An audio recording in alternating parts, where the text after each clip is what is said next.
still one of the smartest historians out there, but in this case, he's wrong. That's all. But Douglas Brinkley, thank you very, very much. We're just having some fun here, looking at history that could be made. What is that saying? Be careful what you wish for. And you would think then that some investors would welcome a one-term limit on big spender Obama, as some of them see him. Not necessarily.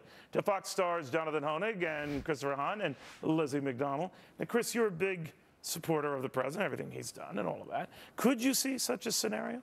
You know, I don't see it. I think it's wrong to say he hasn't compromised. I mean, people on the left will say he compromised greatly on health care. We don't have a single payer system. We don't have a public option. Those are major compromises. He's scaled back his timeline on withdrawal in Iraq and changed his positions in Afghanistan, moderated them somewhat from the campaign. So you think he is still very much a campaigner? I think he's very much running for a second term. Of course, listen, he's only been president for 19 months. Do we have to start talking about the 2012 elections before the midterms even happen? Yes, I mean, I understand that's what keeps us busy. I've had enough vacation, and I'm bitter about it. So, Lizzie, what do you make of how the markets would respond to something like that? If Barack Obama said, not tomorrow, but soon, one and done. I think, well, the markets would appreciate right now gridlock, because I feel like there's a sense of suspended animation going on in the markets. We're locked in a trading range. It's really like the story of this show. Yeah, well, I don't know about that, but I feel like companies too, Neil, when it comes to hiring new workers, it feels to my mind, and you talk to business executives, they feel like they're standing in the middle of traffic. They're stranded in traffic,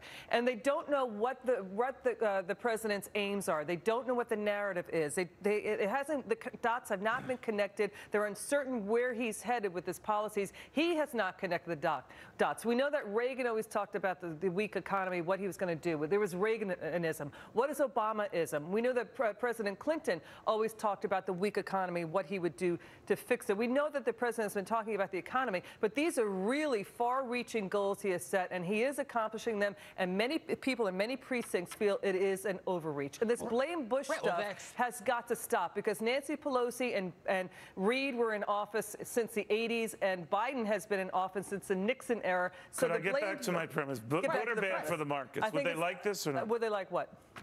What I asked you in the outset, would they like him saying he's going to be a one-term money pence? I'm sorry. I just want to make sure I answer your very smart question, and I think that, yeah, they probably would.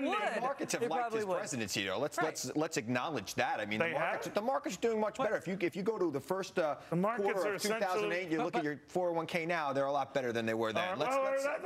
Interesting argument, Jonathan.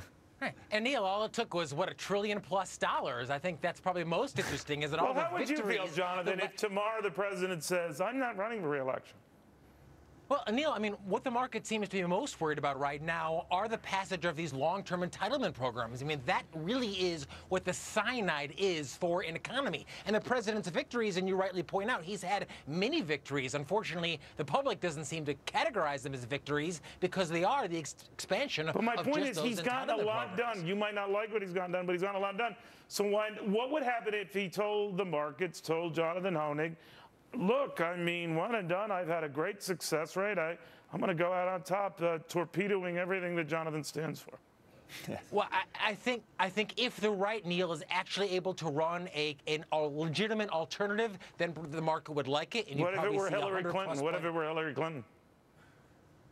You know what? I think that's probably ultimately more of the same. I mean, unfortunately, Neil, but isn't that a sign of disarray? I mean, we saw that with President George H.W. Bush when they started talking about replacing Dan Quayle, and that weakened his presidency. It's a sign of structural disarray in the White House that they don't have. So you think it would actually foster a Democratic defeat? I don't think that there's going to be a change in the ticket. I don't think that the president is not running for re-election. He's run around this country. He's making progress on his initiative. But let me entertain your notion for a moment. You're talking down to me. Let me, sorry.